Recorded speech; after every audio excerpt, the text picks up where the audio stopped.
¡Lo logramos! Hemos regresado a la Luna después de 54 años. Poner un pie en nuestra Luna se había convertido en un recuerdo lejano. Todo lo que quedaba para recordarnos que alguna vez la visitamos era una colección de carretes de película granulados, algunas fotografías icónicas y unos pocos cientos de kilogramos de roca lunar. Pero el 1 de abril de 2026, eso cambió. Volvimos. Todavía no hemos vuelto a pisar la superficie, pero al menos estamos en las inmediaciones. Y la misión Artemis II no fue solo una repetición de la Apolo. Fue una reimaginación total de cómo exploramos. Desde transmisiones láser de alta definición hasta observaciones en tiempo real de meteoritos chocando contra la corteza lunar, este viaje de 10 días ha revelado a nuestro vecino celestial más cercano de formas que nunca antes habíamos visto. Pero cada paso hacia lo desconocido conlleva un riesgo. Entre fugas críticas en los motores y fallos en el soporte vital, no todo fue tan rodado como parecía. Soy Rafael González y estás viendo Astrum. Acompáñame hoy mientras dejamos la Tierra y nos dirigimos de vuelta a la Luna.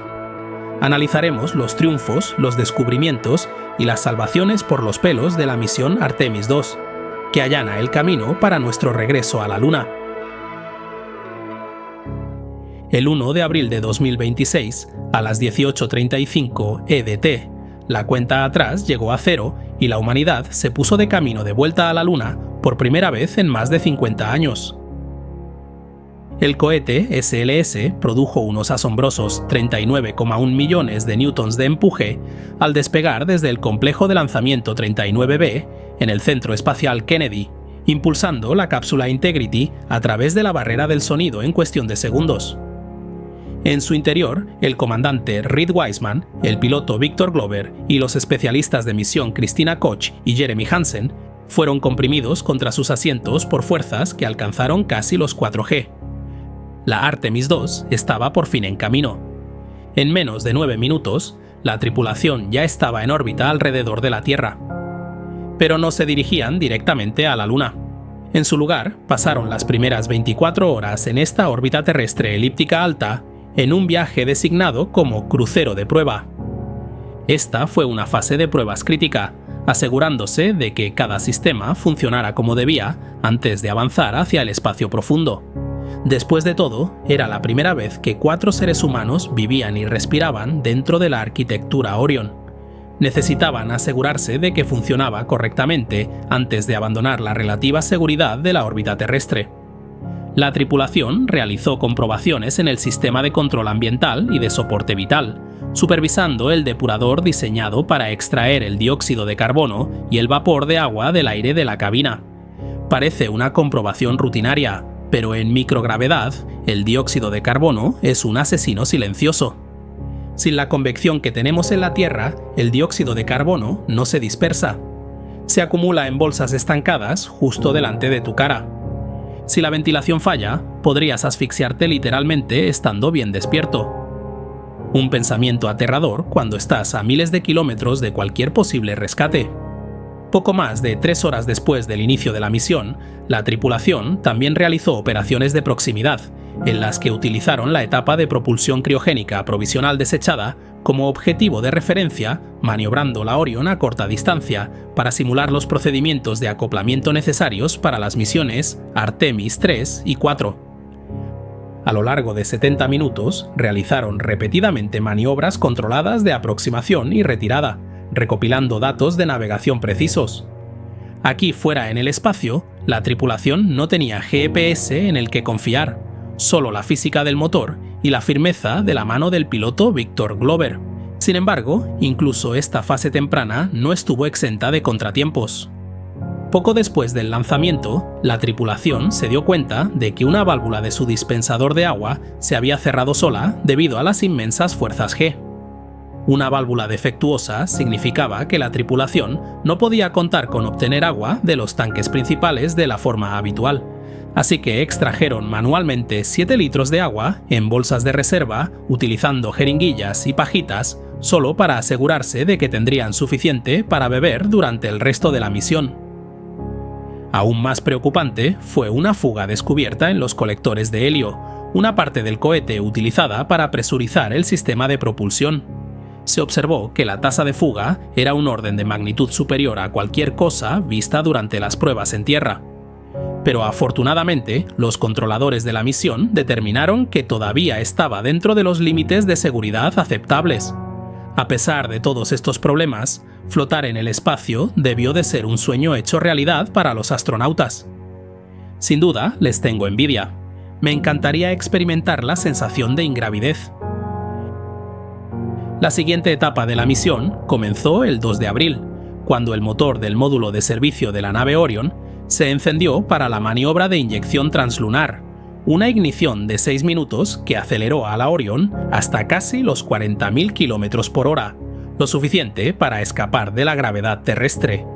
Mientras dejaban atrás el planeta, la Orion hizo la transición a una nueva era de comunicaciones en el espacio profundo. Junto con la tradicional radio de banda S de la red del espacio profundo, que ha sido la columna vertebral de los vuelos espaciales desde la Apolo, la Artemis II estrenó algo que cambia las reglas del juego: el O2SO, o Terminal de Comunicaciones Ópticas Orion Artemis II. El sistema utiliza luz láser de infrarrojo cercano a una longitud de onda de 1550 nanómetros. A diferencia de las ondas de radio, que se dispersan significativamente en largas distancias, estos láseres permanecen estrechamente enfocados, lo que permite multiplicar por 30 la densidad de datos. En su punto máximo, el O2O descargó datos a 260 MB por segundo, lo suficiente para transmitir vídeo 4K de alta definición desde las inmediaciones de la Luna hasta las estaciones terrestres en Nuevo México y California. Para el cuarto día, el terminal O2O había transmitido más de 100 GB de datos.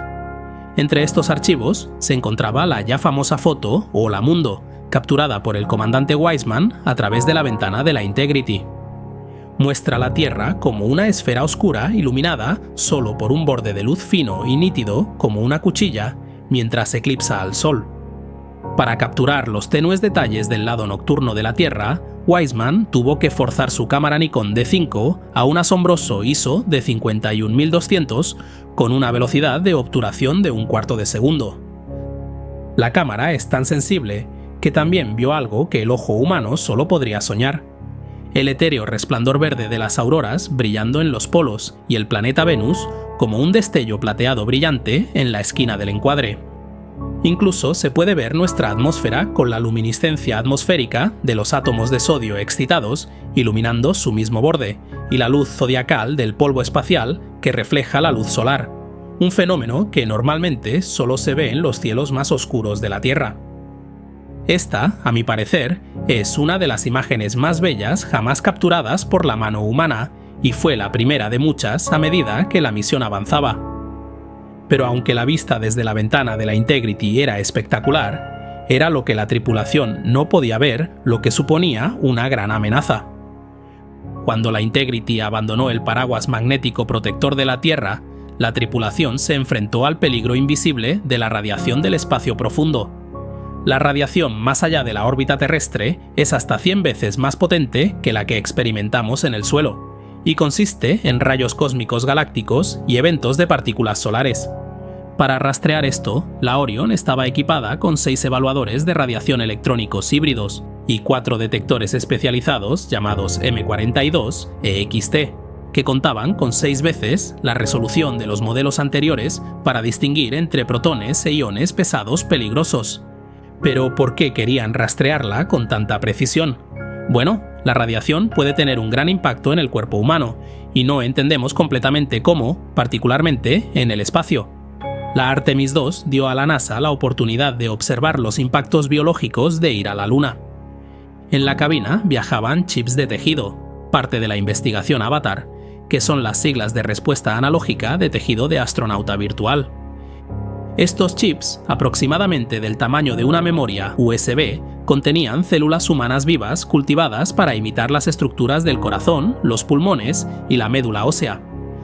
Al hacer volar estos sustitutos biológicos, que derivaban de las propias células madre de los astronautas, los científicos pudieron observar el daño celular y los cambios en la función inmunitaria en tiempo real.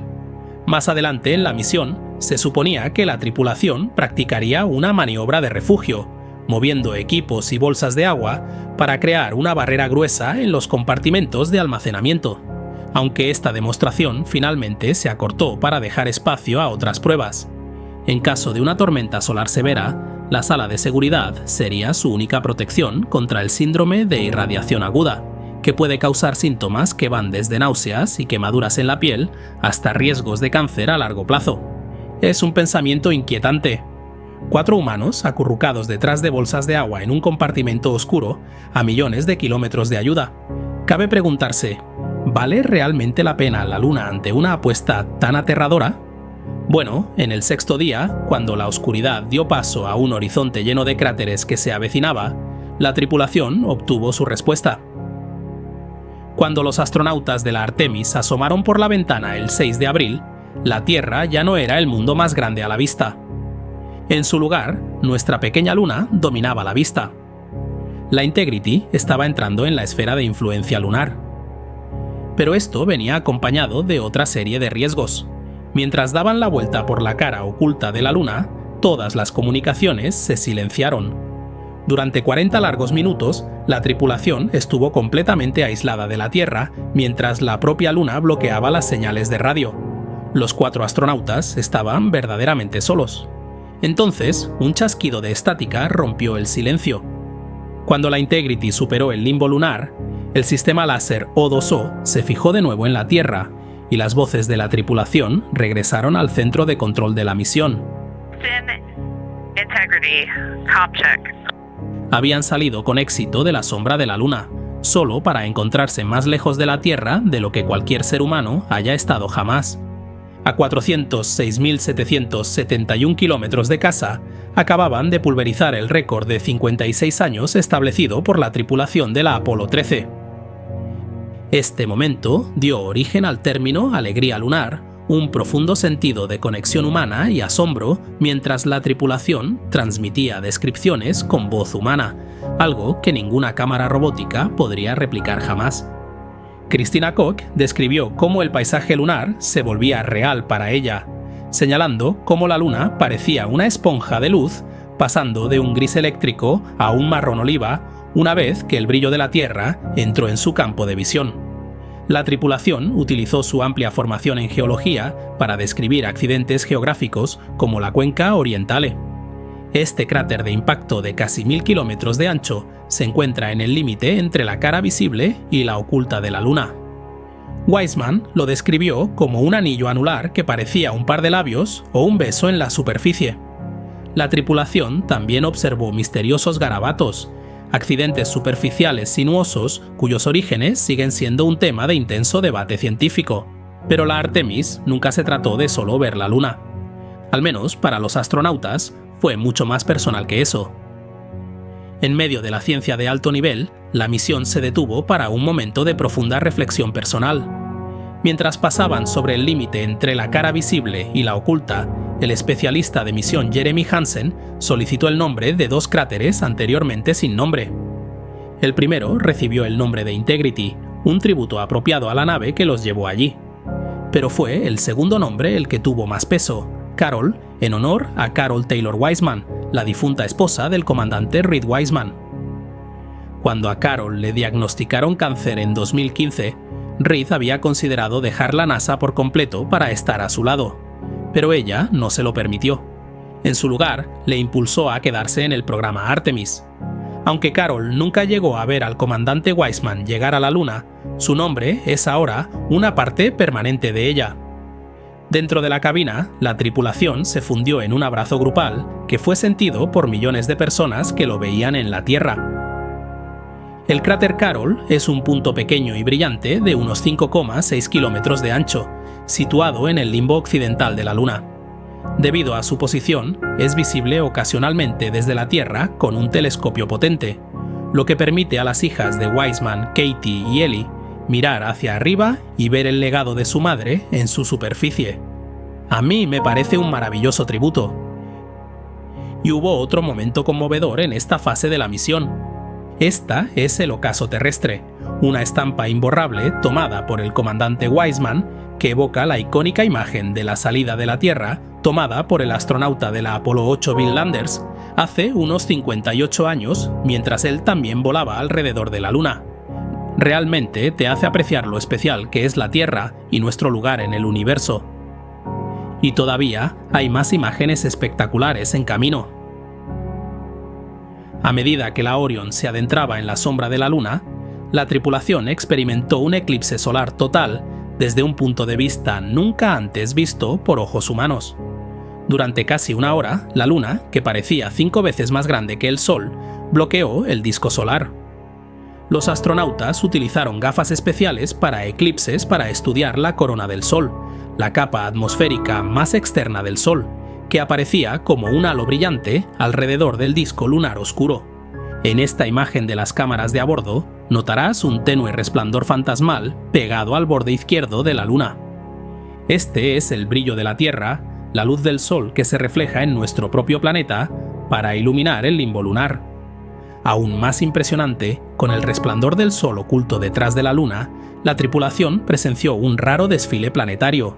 Saturno, Marte, Mercurio y Venus aparecieron todos en las imágenes del eclipse como fuentes puntuales brillantes en el fondo oscuro.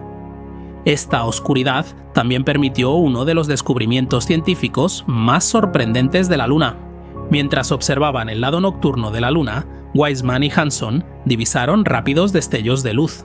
Eran destellos de impacto, ráfagas de luz blanca azulada de milisegundos causadas por micrometeoritos que chocaban contra la superficie lunar a decenas de kilómetros por segundo y se vaporizaban al impactar. La tripulación registró al menos 6 impactos distintos. En la sala de evaluación científica de Houston, los geólogos saltaban de alegría. Presenciar estos eventos en tiempo real es excepcionalmente raro y demuestra que la Luna está bajo un bombardeo mucho más constante de lo que sugerían los modelos anteriores. Los datos son fundamentales para la seguridad de futuros puestos de avanzada y sugieren que el flujo diario de meteoritos debe vigilarse más de cerca antes de establecer bases permanentes. Resulta que los impactos de micrometeoritos en la Luna podrían ser un peligro mucho mayor de lo que jamás pensamos. Pero también fue una prueba de paciencia humana. La cabina es aproximadamente del tamaño de una furgoneta camper pequeña y durante 10 días fue el hogar de 4 personas. No es mucho espacio, especialmente si tienes problemas con el váter. Puede sonar tonto, pero uno de los desafíos más significativos que sufrió la tripulación de la Artemis II fue el váter. El sistema de ventilación de aguas residuales de la nave espacial funcionó mal varias veces, lo que provocó que los tanques de almacenamiento se llenaran prematuramente y el váter quedara inutilizable durante largos periodos de tiempo.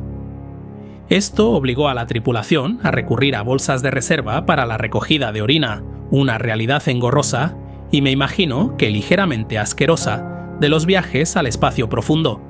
La especialista de misión Christina Koch, recurriendo a su formación en ingeniería, se convirtió en fontanera espacial, realizando reparaciones de fontanería en pleno vuelo para mantener los sistemas funcionando. También hubo momentos más distendidos, por supuesto.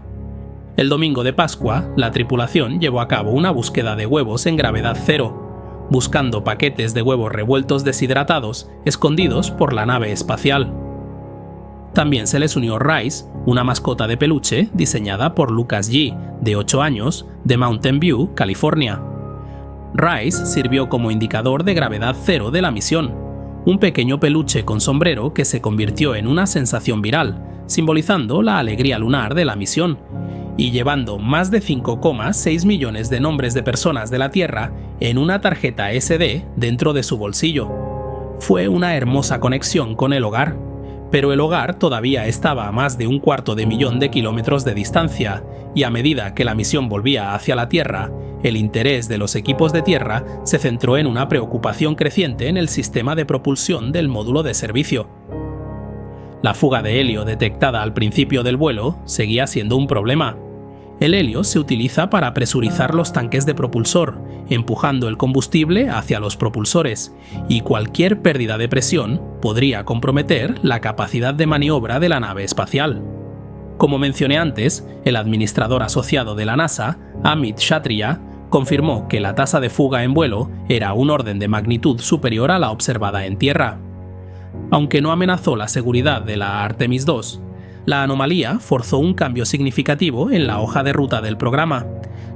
La NASA ha indicado que el sistema de válvulas probablemente requerirá un rediseño exhaustivo antes de ser certificado para las maniobras orbitales de larga duración de la Artemis IV en 2028. Esta es la esencia misma de por qué existe la Artemis II. Es un objetivo de prueba detallado. Aquí es donde forzamos los límites del hardware en un entorno controlado, si es que alguna vez se puede llamar así al espacio, para que los fallos puedan corregirse antes de que el riesgo sea aún mayor en la superficie lunar. Pero los peligros espaciales no eran lo único que preocupaba a los astronautas. Una parte de la misión por la que la gente estaba particularmente preocupada era el regreso a casa, y específicamente la reentrada en la atmósfera. Llegar a la Luna es una cosa, pero regresar es posiblemente más peligroso, y ese ha sido el caso desde los tiempos de la Apolo 11. Incluso después de casi 60 años, el método no ha cambiado realmente. Para la tripulación de la Artemis II, el regreso a la Tierra fue un viaje de 4 días, en el que la Integrity alcanzó una velocidad máxima de casi 40.000 km por hora. Esto es unas 32 veces la velocidad del sonido. Para proteger el escudo térmico, la Orion realizó una reentrada de salto. Quizás lo recuerdes de mi último vídeo sobre la misión. La nave espacial golpeó la atmósfera superior en un ángulo preciso, saltó brevemente de nuevo hacia el vacío para perder energía cinética y calor, y luego realizó su inmersión final. Esta maniobra mantuvo las temperaturas en el escudo térmico alrededor de los 2760 grados Celsius dentro de los márgenes de seguridad para el material AFCOAT modificado. Mientras la cápsula chocaba contra la atmósfera, la fricción fue tan intensa que desgarró las moléculas de aire, convirtiendo el aire circundante en plasma sobrecalentado. Esta vaina de plasma ionizado actuó como una barrera de señal, bloqueando toda comunicación por radio con la tripulación. Durante 6 agónicos minutos, estuvieron completamente aislados de Houston una vez más, y el mundo contuvo el aliento mientras un único punto de luz era rastreado por cámaras infrarrojas en aviones de recuperación. A través de la estática, la voz de Reed Wiseman finalmente se abrió paso. Houston, Integrity, we have you loud and clear. El alivio en todo el control de la misión fue instantáneo. Momentos después, 3 paracaídas enormes, cada uno de más de 13 metros de diámetro, se abrieron contra el cielo de California, frenando la cápsula hasta un amerizaje suave a 27 km por hora. La misión terminó a las 17:07, hora de verano del Pacífico, el 10 de abril con un amerizaje de precisión en el Océano Pacífico al oeste de Baja California. El barco de recuperación, el USS John P. Murtha, estaba posicionado a menos de 1 milla del lugar del aterrizaje. Los buzos de la Armada se acercaron en lanchas inflables, comprobando si había fugas de propulsor tóxico antes de instalar el porche delantero, una gran balsa inflable que envolvía la cápsula flotante. Los 4 astronautas salieron por la escotilla lateral al porche, donde se les realizaron las evaluaciones médicas iniciales antes de ser izados a los helicópteros MH-60S Seahawk y trasladados a la bahía médica del barco. El comandante Reed Wiseman fue el último en abandonar la cápsula, pero no se fue solo. Llevó a Rice con él, metiendo a la mascota en una bolsa estanca en su traje de presión para asegurarse de que ningún hombre ni peluche se quedara atrás. En 24 horas, la tripulación estaba de vuelta en el Centro Espacial Johnson en Houston, reuniéndose con sus familias y marcando el final de un viaje de 1,1 millón de kilómetros. Desde entonces, el trabajo científico no se ha detenido. La experiencia de los astronautas en microgravedad se está utilizando para trabajar en tratamientos para el vértigo, y la cápsula Orion también fue rescatada con éxito de debajo de las olas, lista para un examen más detallado de vuelta en la base.